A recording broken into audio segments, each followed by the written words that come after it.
नमस्कार, संतोष की रिपोर्ट में आप सबों का स्वागत है। और आज हम संतोष की रिपोर्ट में एक ऐसे शख्सियत की चर्चा करने जा रहे हैं जो इन दिनों दिल्ली मार्च पर निकले हुए। हालांकि उनके मार्च की खबर कोई भी मेन एक्सट्रीम मीडिया हेडलाइन की तो छोड़िए, एक छोटे से कॉलम में भी या फटाफट में भी चलाने को तैयार नहीं है। कहीं नहीं चलते हुए मैंने देखा है। लेकिन उस व्यक्ति का इस देश पर बड़ा योगदान है। मतलब इस देश के लिए उसने बहुत कुछ किया है। उस सेना के लिए उन्होंने किया है जो सेना बर्फबारी की वजह से शहीद हो, हर वर्ष दर्जनों सेना शहीद हो जाते थे। उस शहीद सेना के शहादत को कम कैसे किया जाए, उस प्राकृतिक विपदा से हम अपने सैनिक को कैसे बचाए, इसके लिए उन्होंने एक ऐसा चीज इजाद कर दिया कि आज दुनिया उसकी नकल कर रही है। जी हाँ, इस ऊंचाई वाले शख्सियत आज पैदल चल रहे हैं, लेकिन किसी के पास वक्त नहीं है। याद करिए, खबर पर चलने से पहले हम आपको कर याद करिए 3 इडियट फिल्म याद है। 3 दोस्त, आमिर खान, सोनम वांगचुक। जी हाँ, ये फिल्म जिस व्यक्ति के नाम पर बनी थी, जिसका रोल किरदार आमिर खान किए थे, वो सोनम वांगचुक वाकई में लद्दाख में उसी तरीके की स्टोरी, जो आपने स्टोरी देखा था कि अंत में वो स्कूल, सब कुछ वो स्टोरी जिस व्यक्ति पर केंद्रित था, सोनम वांगचुक पर, आज वो पदयात्रा पर निकले हुए, दिल्ली मार्च पर निकले हुए।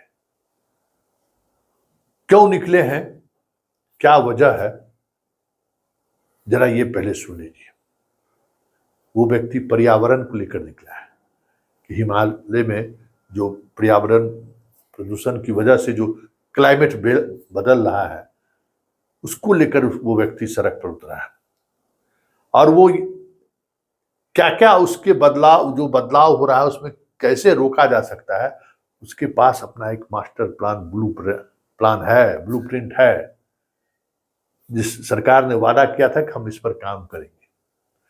लेकिन आज तक सरकार सहयोग तो दूर, चर्चा करने को भी तैयार नहीं है। और जानते हैं, इस व्यक्ति ने सौर ऊर्जा पर आधारित एक ऐसे टेंट का निर्माण किया जिसमें आज सेना रात गुजारती है सियाचिन और लद्दाख के ऊपर वाले हिस्से में, और चीन से 2-2 हाथ करने को हमेशा तैयार रहती। वो व्यक्ति लद्दाख के लेकर दिल्ली मार्च पर है, और सिर्फ इसी मांग को लेकर, जो मांग उन्होंने लेकर मार्च किया है, जिस मांग की घोषणा बीजेपी के मैनिफेस्टो में भी है, और प्रधानमंत्री मोदी और अमित शाह कई मौके पर इसकी चर्चा भी कर चुके हैं। संविधान की 6ठी अनुसूची में जो प्रावधान है, उसी प्रावधान को वो लागू करने की बात कर रहे हैं। तो जरा देखिए, जब वो मार्च पर निकले तो उन्होंने क्या कहा। जुले सलाम, ये है लद्दाख का दिल्ली चलो आंदोलन। और आज 1 सितंबर को हम 25 किलोमीटर चल चुके हैं, और अगले महीने 30 दिन बाद 2 अक्टूबर को गांधी जयंती पे हम राजघाट पहुंचेंगे दिल्ली आपसे मिलने। आपको मालूम है, पिछले 5 सालों से और ख़ासकर 1.5 साल से लद्दाख अपने वादों को याद दिलाना चाहता है भारत सरकार से। हमसे वादा किया गया था कि लद्दाख को संविधान के 6वें शेड्यूल में संरक्षित किया जाएगा, जिसमें यहाँ का पर्यावरण, यहाँ की संस्कृति, सबका संरक्षण होगा। मगर अभी 5 साल हुए हैं और ये आंदोलन चलता रहा है। हाल में इलेक्शन के कारण इसको स्थगित किया गया था। पिछले 24 अगस्त को लद्दाख की एपेक्स बॉडी, जो कि इस आंदोलन को चला रही है, उन्होंने घोषणा की थी कि दिल्ली चलो यात्रा शुरू होगी। उसी के 2 दिन बाद 26 अगस्त को अमित शाह जी ने ट्वीट करके ये घोषणा की कि लद्दाख में 5 नए जिले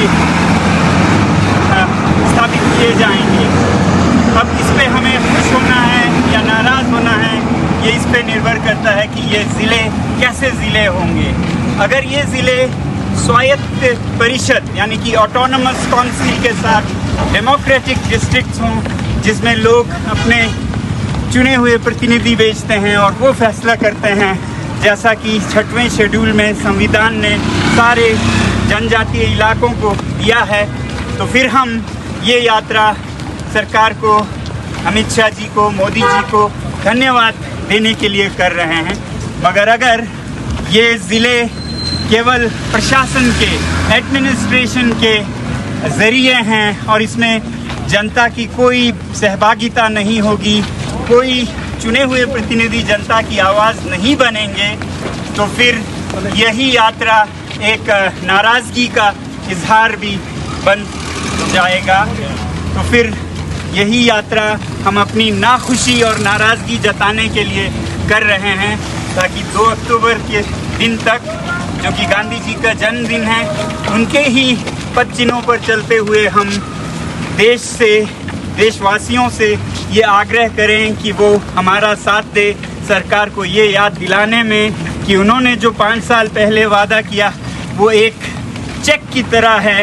वादों की इज्जत होनी चाहिए, और जब एक चेक बाउंस होता है जिस पे कि लिखा है साफ कि हम आपको 6वें शेड्यूल में संरक्षित करेंगे, तो ये चेक लेकर आज हम दिल्ली आ रहे हैं और इसको इनकैश करेंगे दिल्ली में आकर।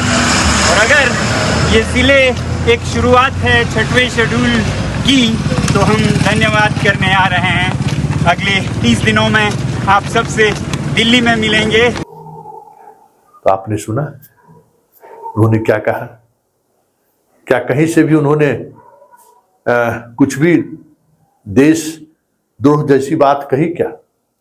उनके भाव में कहीं भी दूर दूर तलक देशद्रोही जैसा कुछ महसूस हुआ क्या? लेकिन जैसे जैसे यात्रा दिल्ली की तरफ बढ़नी शुरू हुई, जो एक ट्रॉल आर्मी है, जिस ट्रॉल आर्मी को लेकर कहा जाता है कि मोदी का उस पर आशीर्वाद प्राप्त था मोदी से, कई मौके पर ऐसे ट्रॉल आर्मी की तस्वीरें भी मोदी के साथ देखने को मिला है। वो सोनम वांगचुक को ट्रॉल करने लगे कि ये चीन के द्वारा फंडिंग किया गया है, ये आतंकवादियों के पैसे से उस क्षेत्र को चीन के हवाले करना चाहता है। देखिए वो व्यक्ति कितना व्यथित होकर प्रधानमंत्री को टैग करके ट्वीट करता है और कहता है इन्हें रोकिए। मुझ जैसे देश प्रेमियों से इस तरीके से सवाल लोग क्यों कर रहे हैं? सुनिए जरा क्या कह रहे हैं सोनम वांगचुक। प्यारे देशवासियों और प्रिय प्रधानमंत्री मोदी जी, कल मैंने एक पोस्ट डाला था, कहते हैं जिनके होंठों पे हंसी पाँव में छाले होंगे, हाँ वही लोग तेरे चाहने वाले होंगे, जिसमें सिर्फ ये कहा था कि हम लोग लद्दाख से ऊंचे पहाड़ों और नदी नालियों को पार करते हुए दिल्ली आ रहे हैं, आपको याद दिलाने आपका किया हुआ वादा, जो कि 2019 और 2020 के इलेक्शन में लद्दाख के संरक्षण के बारे में था। मगर इस पर भी कुछ लोगों ने ऐसे अनाप शनाप कमेंट्स किए हैं कि हम देशद्रोही हैं, हम चीन के एजेंट हैं, या CIA के एजेंट हैं, या सोरोस फंडेड है। मोदी जी, लोग कहते हैं कि ये आपके समर्थक हैं, भक्त हैं, मुझे नहीं पता, मगर अगर हैं तो मैं ये कहूँगा कि इन्हें तुरंत रोकिए, क्योंकि इनके वजह से आपकी बदनामी होती है, फ़ायदा नहीं। अब आप ही बताइए, आप किसी का काम करते हैं और वो आपको पैसा चेक में देते हैं, और जब आप बैंक में जाते हैं तो पता चलता है ये चेक माननीय नहीं है, ये बाउंस हो जाता है, और बजाय सॉरी कहने के उनके लोग आपको कहते हैं कि आप चीन के जासूस हो, CIA के एजेंट हो, सोरोस फंडेड हो, तो ये कैसा इंसाफ होगा? मोदी जी, एक नेता की विश्वसनीयता ही सब कुछ है। आप बहुत लोकप्रिय हैं, मोदी है तो मुमकिन है, मोदी की गारंटी है। तो हम उम्मीद में हैं कि लद्दाख के साथ भी आपकी ये गारंटी लागू होगी। और देशवासियों से मैं ये कहना चाहूँगा कि अगर इस पोस्ट के नीचे भी आप ऐसे कमेंट्स देखें तो आप अपना ज़रा जो कहते हैं ना पीस ऑफ माइंड उन्हें सुना दीजिएगा कि नेताओं को उनके वादे याद दिलाना भी एक देशभक्ति ही है, देशद्रोही नहीं। धन्यवाद, जुले और जय हिंद। सुना आपने? और ये सफर दिल्ली की तरफ बढ़ रहा है। 14 दिनों से अधिक, 1 तारीख से शुरू हुआ है। आज समझ जाइए कि कितने दिन हो चुके हैं और 2 अक्टूबर को ये दिल्ली पहुंचेंगे और दिल्ली पहुंचकर इनकी यात्रा खत्म होगी। और सरकार से उम्मीद करते हैं कि इस बीच 2 अक्टूबर को शांति दिवस के दिन, गांधी की जयंती के दिन, उनके जिस मांगों को लेकर वो मार्च पर निकले हैं, शायद सरकार का दिल प्रसीज जाए। देखिए, हम बार बार कहते हैं कि अंग्रेजों के हाथों से सत्ता का हस्तांतरण हुआ, लेकिन जिस तरीके का जुल्म अंग्रेज करने से 100 बार सोचते थे, आज हमारे द्वारा चुने गए प्रतिनिधि, जो प्रधानमंत्री हो, मुख्यमंत्री हो, कुछ भी हो, वो 1 मिनट भी नहीं सोचते हैं कि हम जो करने जा रहे हैं उससे जनता, ये जनता मेरी जनता है जिसने वोट करके चुना है, कोई ख्याल नहीं है, कोई भावनाओं उनके साथ जुड़ी हुई नहीं है। नहीं तो एक व्यक्ति जिसकी बड़ी योगदान है इस देश का, उसके स्कूल की चर्चा पूरी दुनिया में है। किस तरीके से लद्दाख में के बच्चों को पढ़ाने के लिए उन्होंने एक इंटरनेशनल लेवल का स्कूल खड़ा कर दिया, वो भी स्थानीय भाषाओं पर आधारित। कितने इंजीनियर, डॉक्टर को उन्होंने पैदा कर दिया। इस तरीके के डेडिकेटेड मिजाज के ये व्यक्ति हैं, लेकिन वो आज मार्च पे हैं, कोई सूद लेने वाला नहीं है। देखिए कितनी पीड़ा के साथ उन्होंने कहा है कि इस यात्रा में हम आगे बढ़ रहे हैं, हमें हेल्थ चेकअप की जरूरत महसूस हो रही है, डॉक्टरों का सहयोग की जरूरत महसूस हो रहा है, लेकिन कोई अधिकारी दूर दूर तक सहयोग करने को तैयार नहीं। जरा इनकी पीड़ा को सुनिए। कहते हैं कि किसी कैदी को भी फांसी देने से पहले उसके सेहत का पूरा चेकअप किया जाता है, दवा दी जाती है, फिर फांसी दी जाती है। और हम तो फिर शांतिपूर्ण पद यात्रा पे हैं। पिछले 11 दिनों में बार बार मांगने पर भी यूटी लद्दाख ने हमें कोई हेल्थ चेकअप का, एम्बुलेंस का, डॉक्टर का सहूलियत नहीं दिया। हालांकि बड़े बूढ़े औरतें हैं यहाँ, और एक बार तो रात को किसी को वापस इमरजेंसी में ले जाना पड़ा, मगर हालत ऐसी नहीं थी कि हमारे पास कोई मेडिकल सपोर्ट हो। आपने सुना, बात यहीं तक नहीं है, बात अब दिल्ली की तरफ बढ़ चुकी है। हिमाचल ये लोग पार कर चुके हैं। 2 अक्टूबर को ये लोग दिल्ली पहुंच रहे हैं। सरकार की संवेदनशीलता आपने देखा। गांधी के देश में, अब आप सोचिए, गांधी के देश में जहां गांधी ने सत्याग्रह के सहारे दुनिया को एक ऐसा हथियार दिया जिस हथियार की कल्पना उससे पहले किसी ने नहीं की थी। पहले सत्ता का हस्तांतरण कैसे होता था? एक राजा दूसरे राजा को मारा, युद्ध हुआ, हजारों लोग मरे, जो जीता उसका राजपाट हो जाता था। लेकिन गांधी ने दिया कि नहीं, सत्ता से इस तरीके से भी लड़ा जा सकता है। तो सत्ता से लड़ने का एक नया तरीका उन्होंने इजाद किया, जिसको सत्याग्रह उनका नाम है। गांधी के देश में एक सत्याग्रही 1 सितंबर से पैदल चल रहा है। देश के प्रधानमंत्री से लेके गृह मंत्री से लेके तमाम नेताओं से अपील कर रहा है कि हमें जो संविधान में जो चीज हमें दी है वो हमें दे दो बस।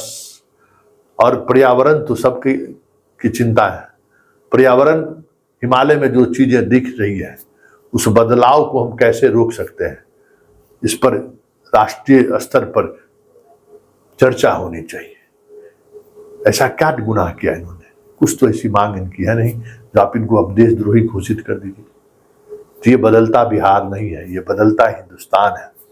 और इस बदले हुए हिंदुस्तान में ऐसे व्यक्ति के साथ जिसका एक बड़ा योगदान है इस देश के निर्माण में, इस देश को एक अलग दिशा देने में बड़ी भूमिका जिसकी है, आज हम उसकी बात भी सुनने को तैयार नहीं।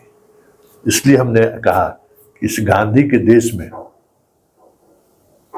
गांधी भी गुजरात के थे और ये जनाब मोदी भी गुजरात के हैं। एक वो शख्स थे, एक ये शख्स है जो अहिंसा तरीके से अब तक इस देश में जितने भी आंदोलन हुए हैं, किसान आंदोलन सहित किसी भी आंदोलन को इस व्यक्ति ने कभी तवज्जो नहीं दिया। हाँ, चुनावी हार को देखते हुए कभी कभी ये तवज्जो देने की कोशिश की है। वैसे इस बार जनता ने जो मैंडेट दिया है, उस मैंडेट के बाद अहंकार टूटा है। लेकिन सबसे बड़ी बात यह है कि अहिंसात्मक मार्च या अहिंसात्मक आंदोलन